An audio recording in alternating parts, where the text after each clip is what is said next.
Este podcast tem o apoio de Boehringer Ingelheim. Olá, sejam bem-vindos ao podcast da Veterinária Atual. O meu nome é Joana Vieira, diretora editorial da revista. Neste episódio vamos falar sobre o stress nos gatos e a forma como esta condição pode afetar o seu estado de saúde, em particular ao nível da diabetes e obesidade. Quais são os principais stressores nos gatos e de que forma podem ser atenuados? É isto que vamos tentar perceber. Vamos conhecer estratégias que podem ser adotadas nas clínicas e hospitais veterinários, mas também em casa pelo tutor. À conversa vamos ter Gonçalo da Graça Pereira, médico veterinário, especialista europeu em medicina de comportamento. Olá, Gonçalo, seja muito bem-vindo. Olá, Joana, fantástico, é um prazer estar aqui convosco. O prazer é todo nosso. E Otávio Pereira, responsável técnico da Boehringer Ingelheim. Olá, Joana, mais uma vez obrigado pelo convite. Muito obrigada aos dois. E vamos começar pelo Gonçalo da Graça Pereira, cujo percurso dispensa apresentações, mas nunca é demais recordar. Gostaria que me falasse um bocadinho sobre o seu percurso profissional. Bom, o meu percurso profissional começa há alguns aninhos atrás e remonta à necessidade que eu tive de saber mais como médico veterinário de bem-estar animal. Sabia muito pouco e queria saber mais e precisava de aprofundar tudo aquilo que tinha aprendido na universidade. E, portanto, tive que rumar a outro país. Na altura falava-se muito pouco de bem-estar e de comportamento animal e rumei a outro país para aprender mais. E a partir daí tracei o meu trajeto nesta área do comportamento, da medicina comportamental e do bem-estar animal, fazendo a especialidade europeia, fazendo o meu doutoramento, etc. Lecionei em algumas universidades e neste momento estou ligado ao ensino, na Egas Muniz School of Health and Science, na parte do mestrado de medicina veterinária e também na licenciatura de enfermagem veterinária. Este é um pouco muito resumido, tanto quanto sei, mas sim, deu para perceber. Muito bem. E agora, focando aqui nesta questão do stress nos gatos, que é o que nos trouxe a esta conversa neste episódio do podcast da Veterinária Atual, quais são de facto as principais causas de stress nos gatos e de que forma estas poderão impactar o seu estado de saúde? Bom, as causas de stress são muitas, e nós poderíamos estar aqui uma hora a falar sobre essas causas ou mais, mas vamos nos focar àquilo que é mais importante na maioria das casas. E na maioria das casas, um dos problemas que nós temos são recursos partilhados com vários gatos. E isto acaba por ser uma causa de stress muito grande para a maioria dos gatos, porque o gato não é que seja um animal independente, como muita gente acredita que é. Não, é um animal social que estabelece as suas relações com humanos e com outros gatos. No entanto, cada gato vive como se fosse uma unidade social independente. Portanto, os gatos, diferentes de outros animais que eu não gosto de dizer que sejam mais sociais, mas que adaptam-se, se calhar, um bocadinho. Ou que dependem de estratégias de grupo para sobreviver. Os gatos, como unidade social solitária, digamos assim, são uma unidade que caça sozinho, alimenta sozinho, pode dormir com outros, mas não é algo que seja o mais necessário para eles e, portanto, quando se veem obrigados, porque no fundo são animais que estão a viver de alguma forma em cativeiro, não é? E que não têm recursos suficientes para tudo aquilo que necessitam, esta acaba por ser a principal causa de stress. Depois, temos todas aquelas que nós humanos trazemos e que acreditamos que, por exemplo, a nossa manifestação de afeto é agarrar, pegar ao colo, abraçar, beijar, que não faz parte da realidade dos gatos. Os gatos são elementos que fazem interações muito frequentemente ao longo do dia, mas com muito pouca intensidade. Nós humanos somos o contrário. Nós, por norma, aquilo que vamos fazer é vamos agarrar uns aos outros. Eu já não via a Joana há não sei quantos anos. Pois cheguei aqui, foi beijar, etc. E, portanto, é muito intenso e os gatos não são assim. Portanto, toda a nossa realidade humana, quando a transmitimos para os gatos, acabamos por estar a criar mais uma vez momentos de tensão. Depois, obras em casa, mudanças em casa. Às vezes não é preciso mudar o sofá propriamente dito. Eu já tive situações em que os gatos entram completamente em pânico porque os tutores mudaram o sofá de posição. E nós em Portugal temos muito esse hábito, é verdade. quando vem a primavera, de fazer trocas e mudanças na casa. Isto, na perspectiva do gato, é uma coisa terrível. Acredito. E agora especificamente aqui em relação à diabetes mellitus, que é uma das endocrinopatias mais comuns nos gatos, sendo que a sua prevalência tem aumentado também nos últimos anos devido a vários fatores, mudança de hábitos alimentares, que isto ocorre nos humanos e depois repercute-se também nos animais, uma vida mais sedentária, mas também, lá está, a maiores níveis de stress. De que forma, de facto, o stress pode impactar especificamente aqui no desenvolvimento da diabetes? Temos que rever um bocadinho da fisiologia do stress e rapidamente uma das hormonas que é libertada em situações de stress, além de muitas, é o cortisol. É o cortisol. E o cortisol, aquilo que vai fazer de alguma forma, vai fazer muitas alterações fisiológicas, vai fazer alterações em termos imunitários, vai fazer muitas alterações. Mas há uma muito importante em termos de apetite, que é abrir o apetite. Ou seja, temos situações de polifagia que vão ser iniciadas pelo aumento do cortisol. De outra forma, o cortisol, aquilo que vai fazer também é diminuir a produção de insulina e aumenta a resistência à insulina.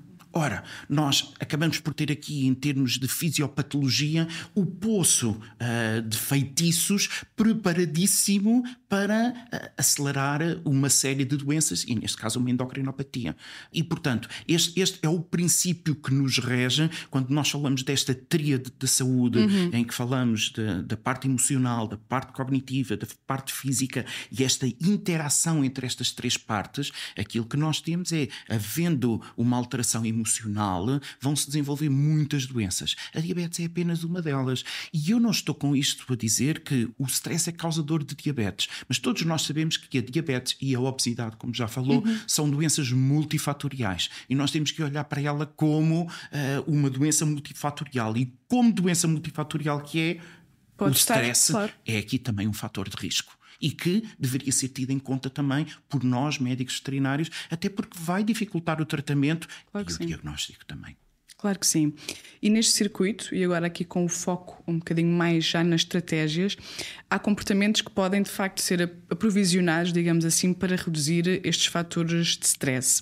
Por exemplo, nas clínicas e hospitais veterinários, e já têm vindo a existir estes chamados espaços cat-friendly, e ainda bem, não é? Nas salas de espera e também em âmbito de consulta, precisamente para prevenir o stress nos gatos.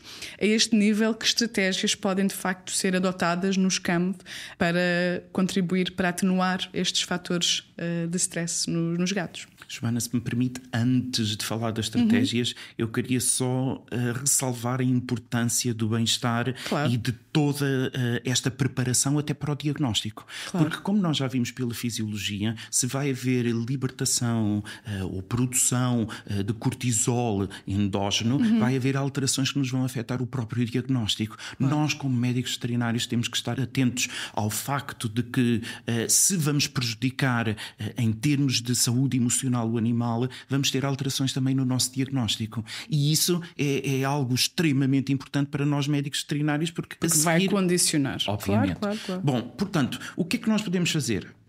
Podíamos estar aqui em vários podcasts a falar de cada um. Eu não vou detalhar muito. Vou falar dos momentos fundamentais que eu considero onde haja espaço para fazermos mais e melhor. Para já, a viagem do animal.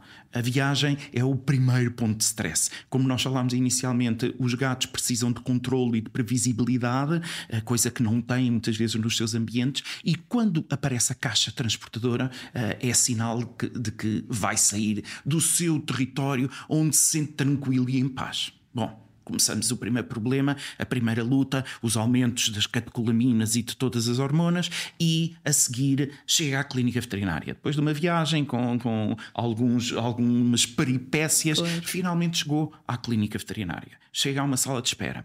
Hoje em dia, na maioria das clínicas, já estamos todos a trabalhar muito frequentemente com marcações, o que na perspectiva felina é muito bom, não é? Porque quanto menos tempo o gato estiver na sala de espera, claro, melhor para ele, porque está ali a acumular o stress. Não vem protegido. Tantas vezes eu ainda continuo a ver gatos ao colo de pessoas nas salas de espera.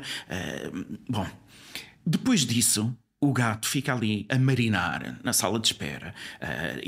O poço de feitiços que falávamos ainda agora está ali a ferver. E depois chega ao consultório. Então, na sala de espera há coisas que nós podemos fazer, nomeadamente o uso de feromonas, para a viagem e até para a manipulação do gato, o uso de pré-medicação.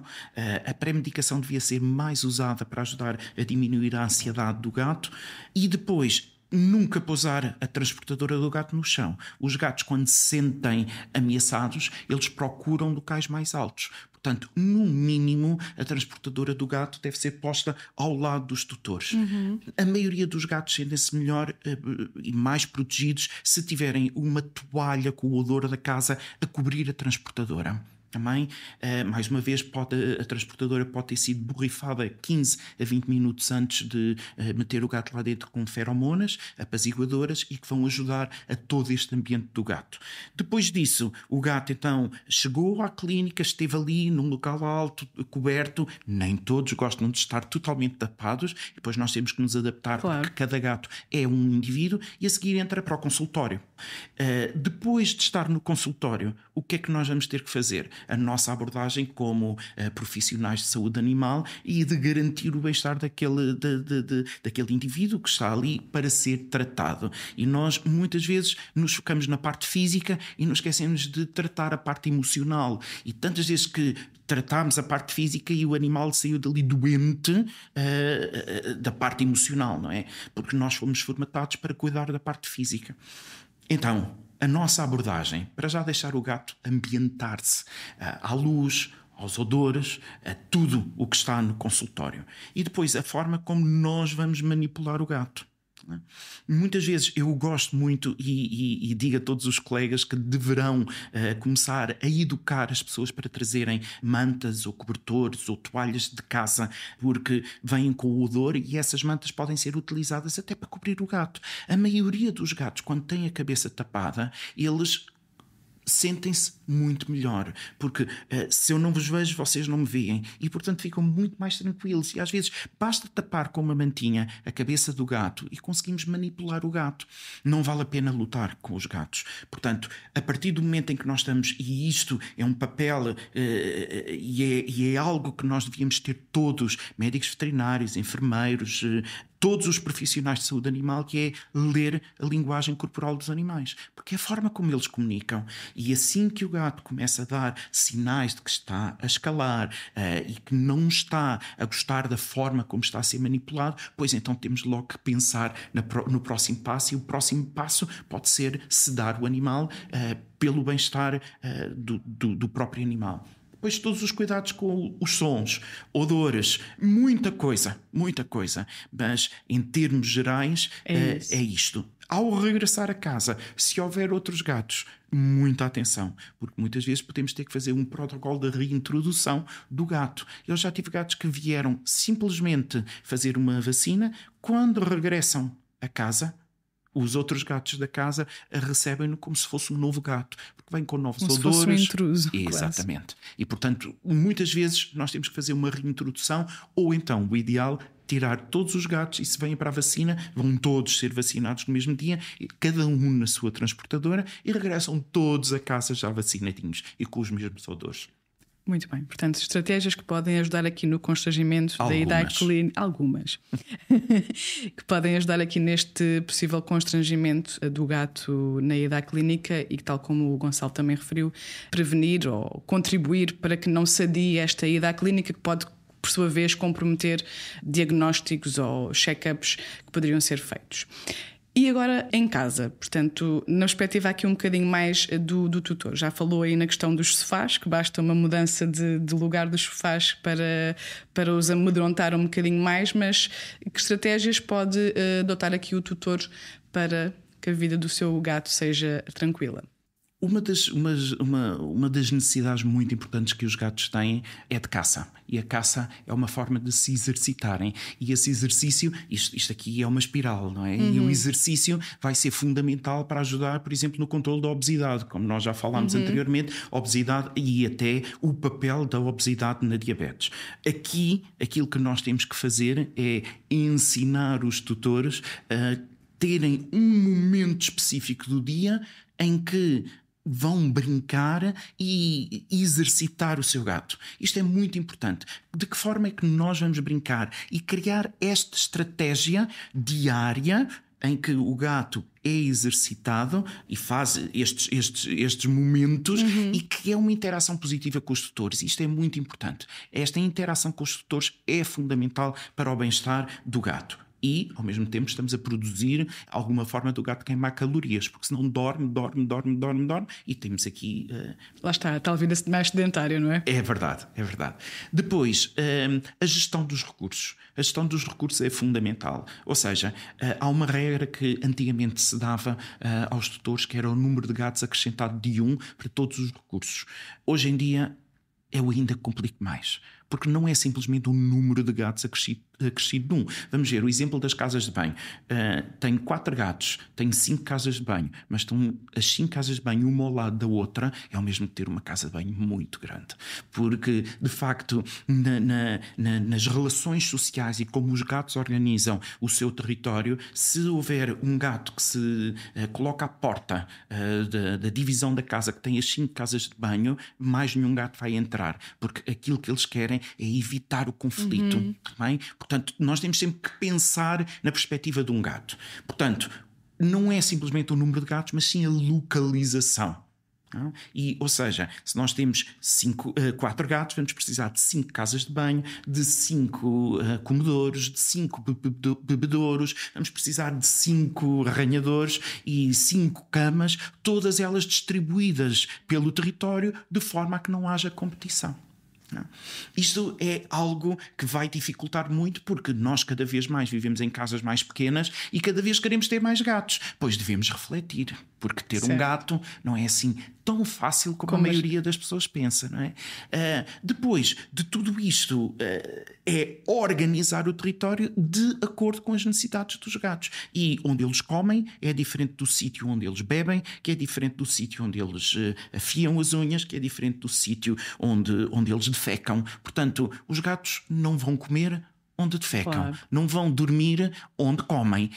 E tudo isto nós temos que organizar de acordo com as necessidades do gato a nossa casa. Alguns desafios, não é? Neste caso, para que corra tudo bem. E agora especificamente em relação à evolução desta área em particular, que sabemos que a medicina veterinária tem de facto evoluído bastante e paralelamente tem motivado a maior atenção para este tipo de questões mais ligadas ao comportamento animal. Que estudos têm surgido a este nível e como tem evoluído também esta área da medicina veterinária? Sei que o Gonçalo é o profissional perfeito para me responder a esta questão. Dentro da área das doenças psicossomáticas, se assim pudermos chamar, lamentavelmente não tem havido tantos estudos quanto aqueles que eu gostaria que existissem. Precisamos de mais, de ver toda esta relação da teoria da saúde, conseguirmos ter mais dados científicos que nos possam dizer, e esta questão, hoje estamos a falar da diabetes e do impacto que o stress crónico possa ter na diabetes, mas de facto não temos estudos. Não é? Portanto, temos estudos em medicina humana, mas não os temos em medicina veterinária. Portanto, precisamos de fazer mais.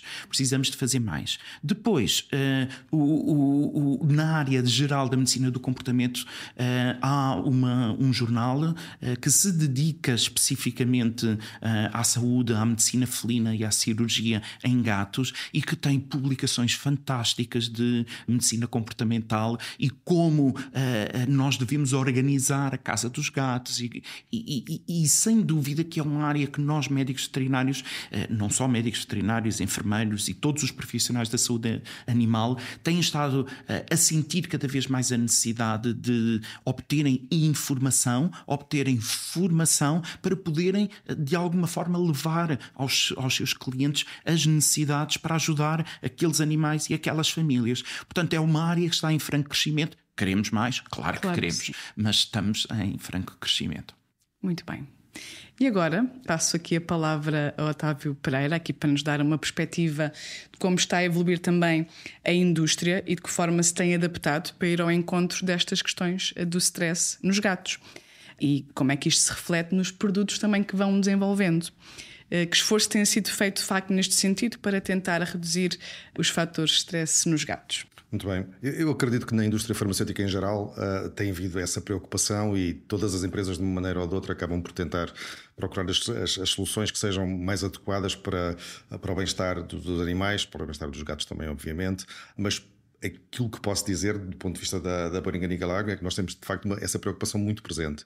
Existe um grupo de trabalho lá que se autodenomina Cat Expert, um conjunto de gente que tem uma longa experiência do trabalho com gatos e que se dedica exclusivamente à procura de soluções dentro das várias áreas na qual nós atuamos, dos antiparasitários, dos medicamentos para a medicina interna, para os imunológicos, etc., para tudo isso, de forma a torná-los cada vez mais fáceis de administrar, menos passíveis de tornar o ato clínico num problema, quer num problema médico, quer num problema comportamental, e nisso incluem-se uma série de soluções diferentes, desde coisas que passam pela promoção da utilização cada vez mais de soluções orais, por exemplo, líquidas, em vez do típico comprimido, coisas que são mais fáceis de administrar ao gato diretamente na boca ou misturado na comida, mesmo ao nível dos antiparasitários também,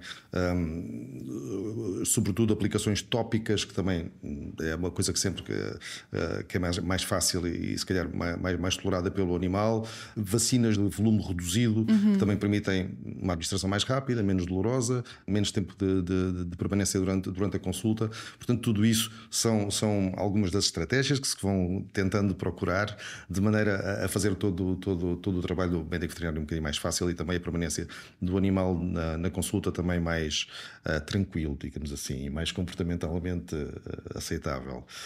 Depois temos outro tipo de atuação junto diretamente dos centros de atendimento médico-veterinário, da divulgação de uma série de entidades que existem ao nível internacional, como a SFM, que vão promover a divulgação de uma série de situações como estas que o Gonçalo acabou de descrever, desde a própria anatomia interna da clínica veterinária, desde as dimensões e o tipo de estruturas presentes na sala de espera até a própria sala de consulta. Tudo isso são pequenas dicas que nós temos organizadas em várias estruturas que depois facilitamos aos médicos veterinários para eles, sempre que possível, poderem alterar essas estruturas dos centros de atendimento veterinário e tentar torná-los, se possível, acreditados junto da entidade internacional que dá o selo de qualidade, que é o Cat Friendly, e isso vai obviamente ser uma mais-valia para a clínica e uma mais-valia para os animais.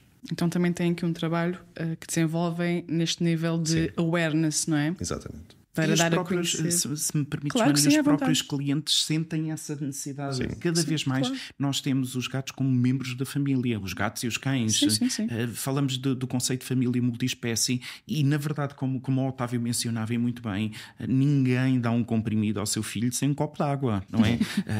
Quem estiver a ouvir o podcast, experimente tomar um comprimido sem água a ver se consegue, Claro. não é? Efetivamente, abrir uma boca pequenina como a do gato e enfiar um comprimido pela goela abaixo é uma coisa traumática. Claro que sim, claro que E agora nós dizemos, agora faz isto todos os dias para a vida, porque é uma doença crónica. Portanto, sem dúvida que temos aqui um papel importantíssimo e reconheço de todo o esforço que a Boehringer tem feito neste sentido de providenciar formas mais adequadas e mais friendly. Agora, obviamente, ir à clínica veterinária não é livre de stress e vamos ter algum stress e aquilo que vamos tentar fazer é atenuá-lo. Claro que sim. Portanto, reduzi-lo ao máximo, isso claro. mesmo, Sim. isso mesmo. Claro. E acho que estamos nesse caminho, com o Sim. apoio.